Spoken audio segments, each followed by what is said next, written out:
Adventure with the view of Mayon. Dinayo yan ng ilang turista sa Albay. G tayo dyan, kasama si Ian Cruz.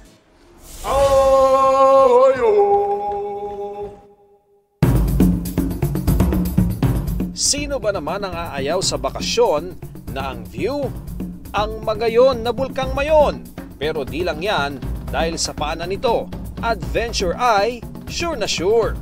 ATV ride sa Black Lava Trail at Skydrive Combo Trail. Ito ang hindi pinalampas ng freelancer at content creator na si KJ Valenzona na dumayo mula pa sa Cebu. I only get to see Mayon sa Heka Cebux namin during elementary and sa IG feed ko.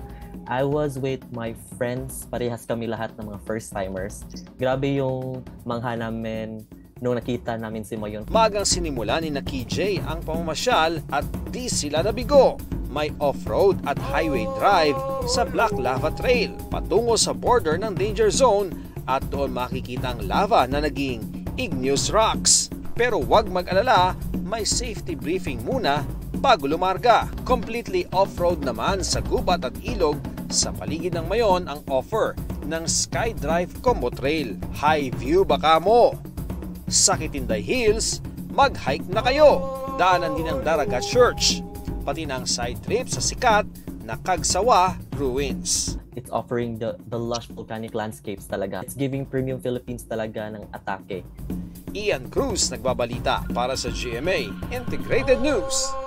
Huwag magpahuli sa mga balitang dapat ninyong malaman.